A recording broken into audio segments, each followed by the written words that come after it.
Hello, beautiful people. Today I am going to talk about Saturn Return. It was actually requested by someone on my comment section in the last video, Corinne. Thank you for your request.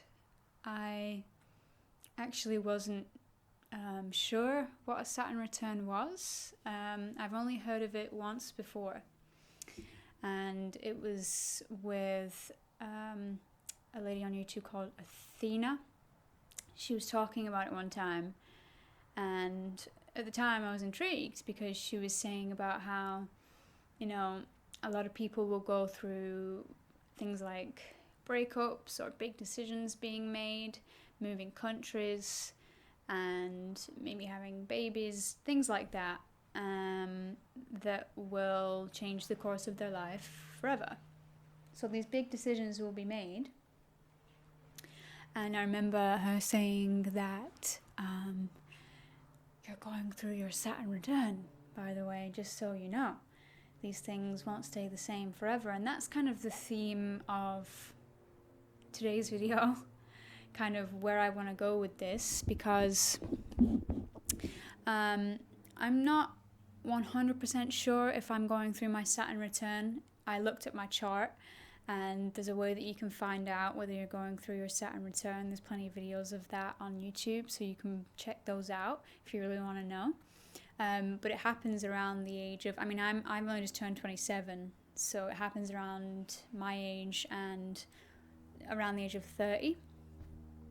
So if you're in the bandwidth of being born anywhere between 1994 and 1991, you could be going through this Saturn return. And basically the Saturn return is where you were born when Saturn was in one of your houses. So as you were born, say Saturn was in Aquarius. Well, by the time you get to 28, for example, Saturn will have done a whole round in your chart, so to speak, and it will be back in Aquarius again. And so what this does is it pulls up this notion in us of, okay, where have we been in the last 27 years? What have we done in the last 27 years, or 28 or 29 or 30? Or if you're 50, 60, if you're around 60, you'd be going through your second Saturn return. What have we done in this past 28 years, 27 years? And where do we want to go? Where do we want to go? So I've noticed that even just turning 27, really big questions are on the horizon, like starting a family, like getting a solid career, like having good, stable relationships. All of that kind of stuff is like so prevalent right now. And I kind of, for me anyway, want to look at how some of those things have been met in my life, and I would encourage you to do the same thing. Look at how these things have been met, that you are kind of like, because Saturn is reminding us to look at our life and say, okay, so what have I accomplished then in this whole round of the sun? What's happened in the last few decades? And for me, it makes a lot of sense for me to be having these kinds of questions arise and to be having some difficulties with them, because around this time is when you're faced with the ultimate kind of, this is who I am, this is what I've become, and do I want to keep going in the same trajectory, or is there something that I need to change? Is there something that has to shift? And for me, one of the biggest things that wants to shift, that wants to change, because I have some of those things ticked off, like a relationship, like a steady flow of income, like a place to live, like a roof over my head. So some of those boxes are ticked off. The other boxes are not. And they definitely bring me some of the most pain and suffering in my life. Although, and this is what I want to say, if you look a little bit deeper, beyond some of these outward accomplishments, you can find that, for me anyway, like one of the things that I know I need to work on, just as a simple thing, is coming into my root and feeling genuinely like I belong here on this planet. And that's just something across the board that internally has to change for me, because it's just been for almost 30 years, no, for about 20 odd years. Because I definitely, as a kid, I think it's you're still growing, you're still learning. You don't necessarily feel unsafe unless you grew up in a really unsettling household from the get-go, because usually these unsettling traumas and things happen a little bit later in your life. Not always, though. It depends on your story. And sometimes they don't happen at all for some people, but that doesn't mean that things haven't built up and up and up and up over the years and created some kind of trauma or fear or problem. So one of the things that I noticed yesterday is I went through a depression mode, where I just had deep depression in a moment. Lasted for like an hour, let's say. And what I noticed is that one of the things that internally I'm working on changing, I'm working on making sure that the trajectory that's being set now, that's going to follow me for the next, 20, 30 years, is that I simply recognize when I'm going in to a state of being, a state of emotion that is basically just wanting to give up and wanting to just crash and burn and just cave in on itself because some of these outward boxes haven't been ticked. That right there, and I'm going to go in a bit more depth here because I know that there's a lot to uncover just in this one little internal niggle that we all have. It's a voice. It's like a type of voice in your head that is constantly criticizing you. And it will do it no matter what you do. No matter what you do, there will be this constant criticism voice. But here's what I want to say about this voice. And here's the turning point. Because I've noticed that the more I give in to this voice, the more I allow it to permeate my being, the deeper the emotion is that I go through, hello Blue Jay, that has to be released now. And this release can look quite scary and be quite scary. But it gets to a certain point where I think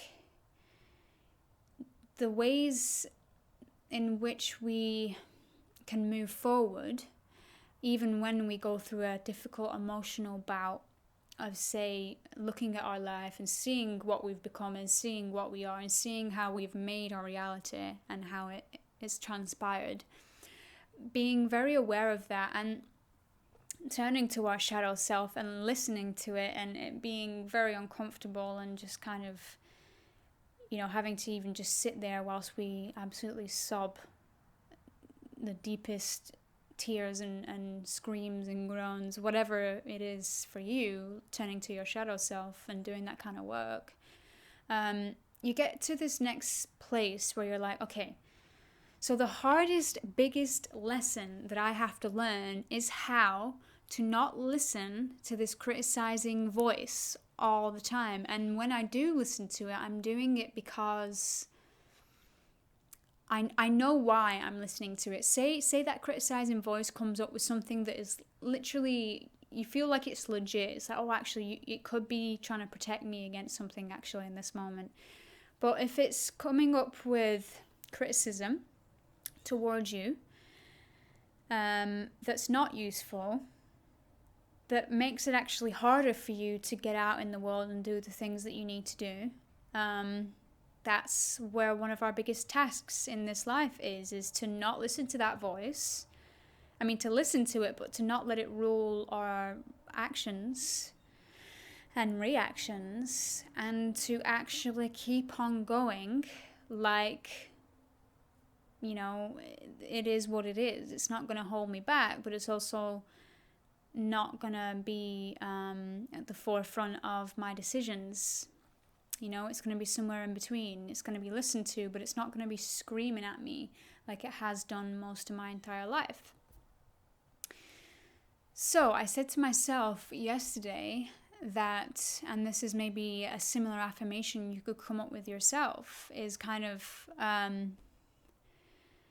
I know that I have the power of choice, and with the power of choice, the one thing that I do have control over, I choose to listen to my own personal guidance system,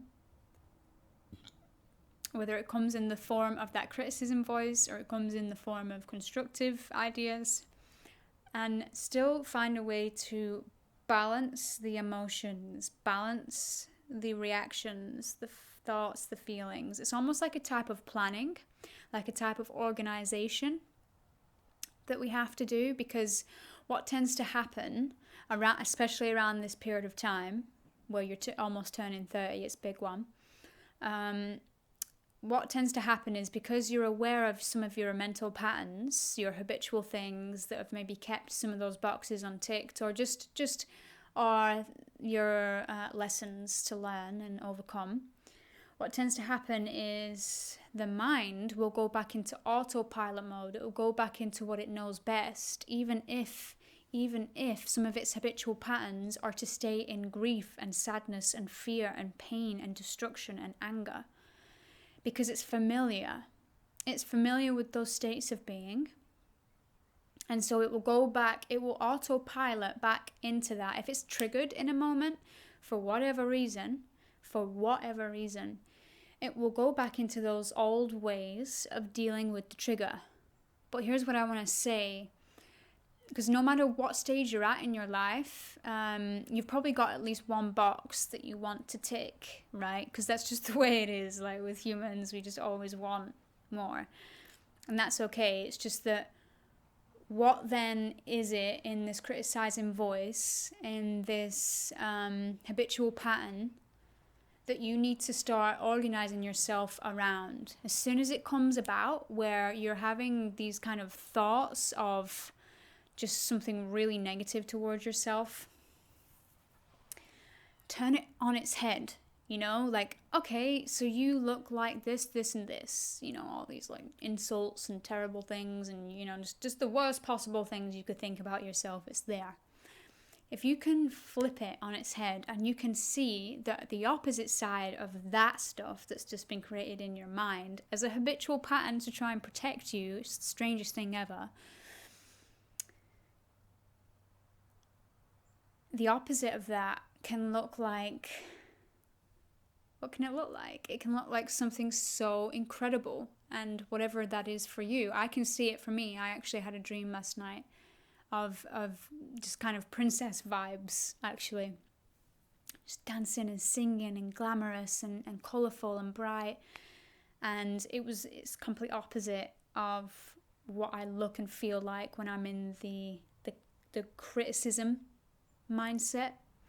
And that's why I really wanted to bring this internal side of the retrograde, the Saturn return, to your attention, because if you are in the window of 27, 28, 29, 30 going on, and you're having all of these like big life decisions to make, and it feels like you're supposed to take this road, and it feels like you're supposed to maybe not take that road, and it's just hard to decipher what we should be doing.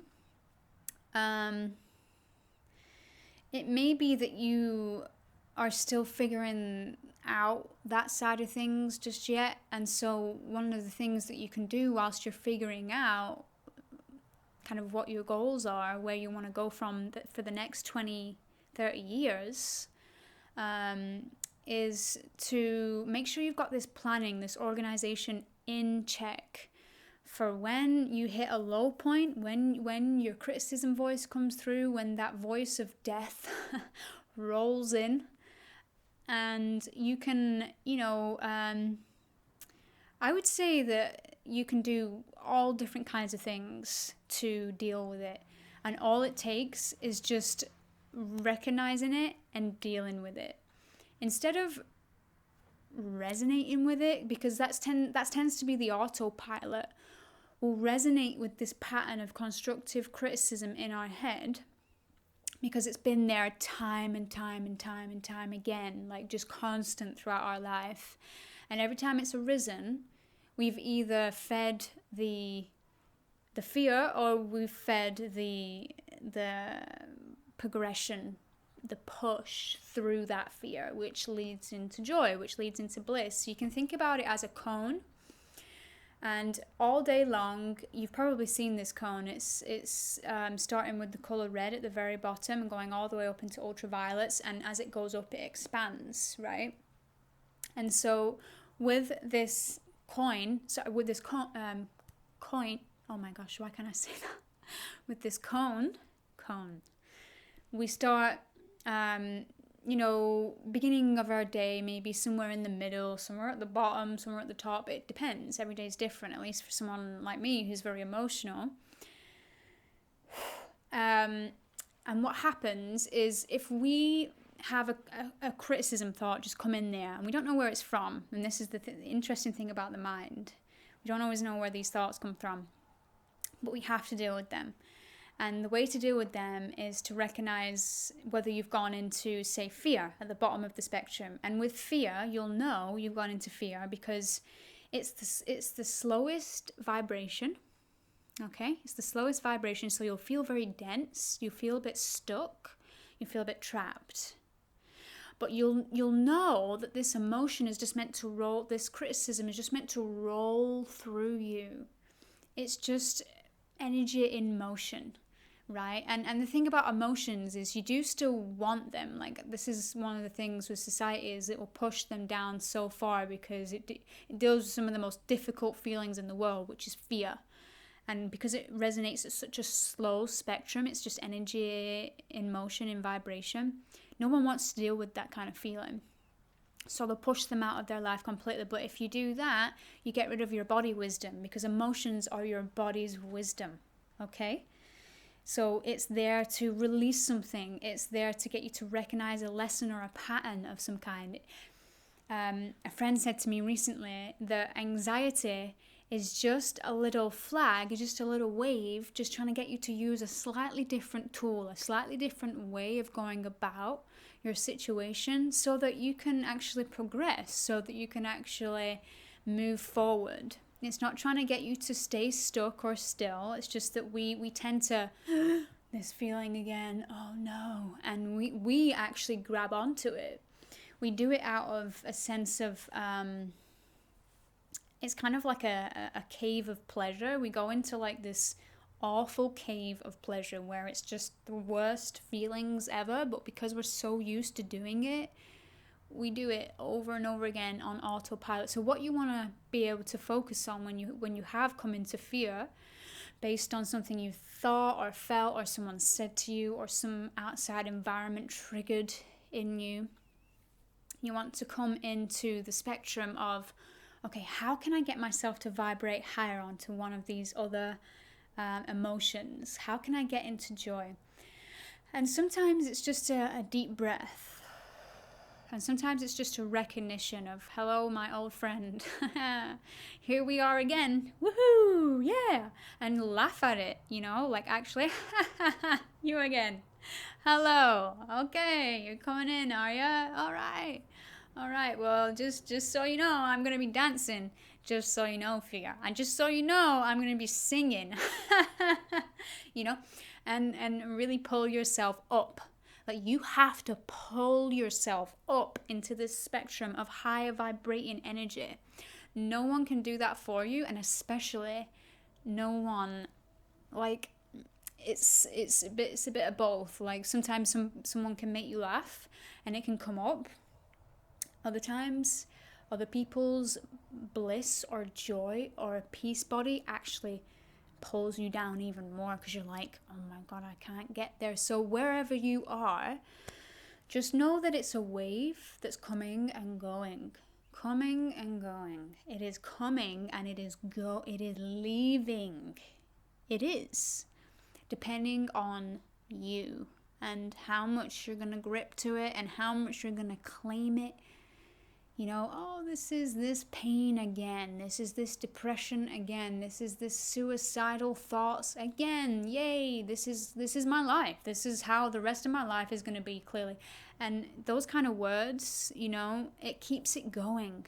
So be aware of the narrative that's there behind, like, all of this Saturn return. Like, there's these boxes that you want to tick.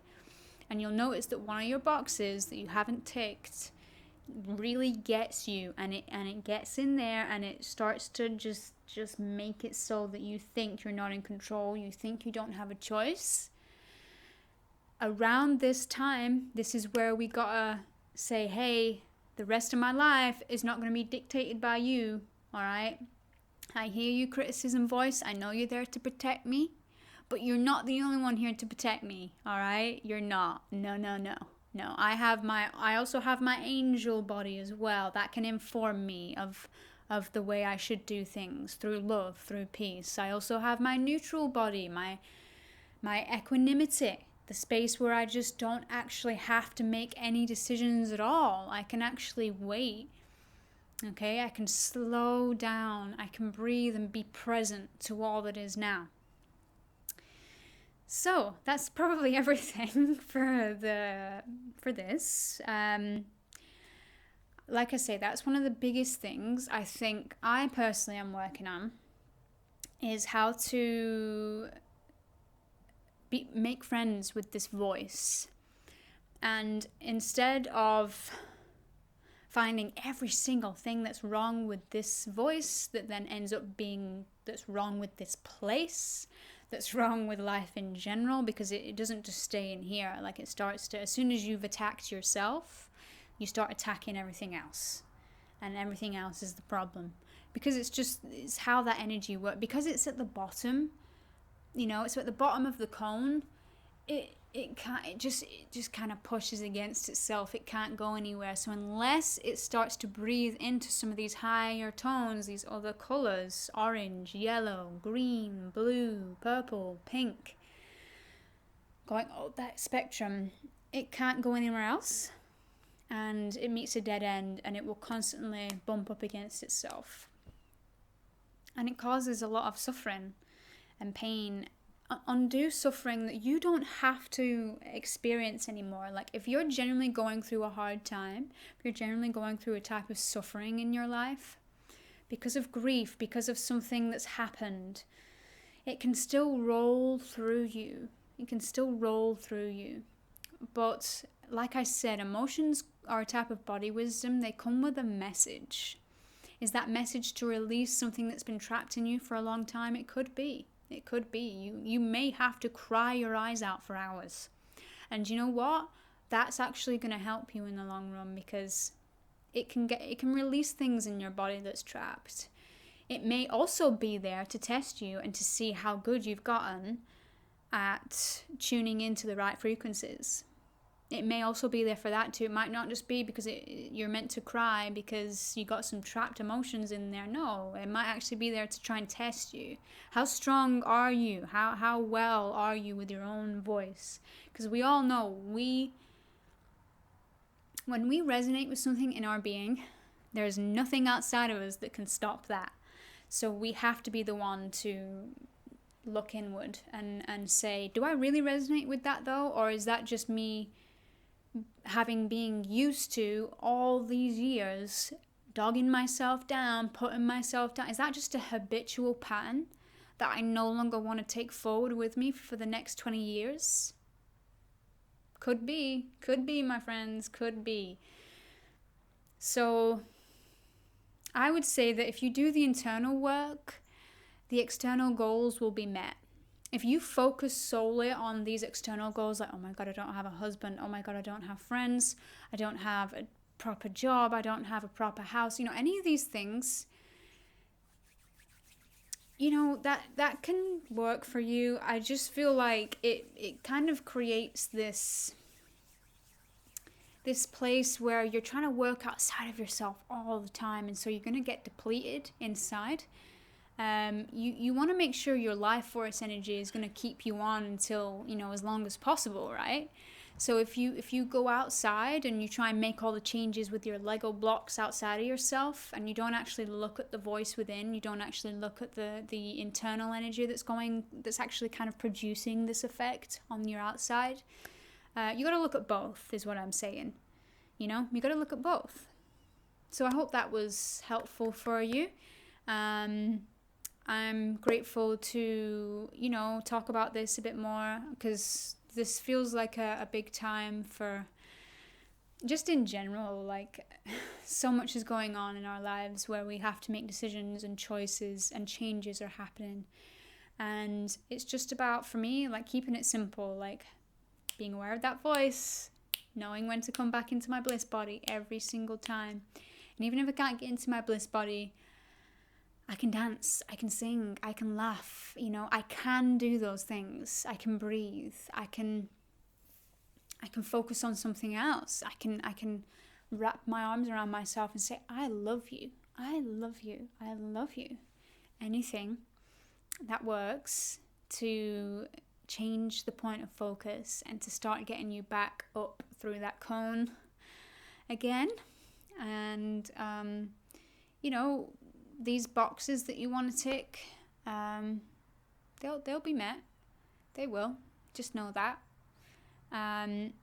You being yourself, when I am most abundant when I'm being myself.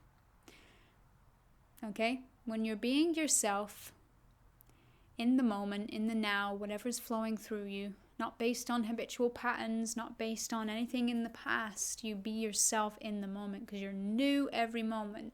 That's true abundance of bliss, of joy, of peace, of wealth, of health. That's true abundance, when you're being yourself, not your triggered version, not your traumatized version, the part of you that is basically always perfect on the inside, because it's connected. It's not touched by life. And that little orb inside of you that is untouched by every single circumstance you've ever been through, it kind of excretes this life force energy in you. And that life force energy is what creates you new in every moment, is what allows you to be who you are in every now moment. So keep on practicing with yourself, and let me know how it goes. We're all in this little life journey together, and this is a life's journey, by the way. This isn't just 10 minutes on the treadmill. This is the life's journey, and we're all doing it together. So just be proud of yourself, and give yourself all those accolades that you give other people. Give them to you as well. Don't just hand them out left, right, and center and not save any of that for you, because you deserve it too. Okay? Peace, everybody. Peace, love, and light.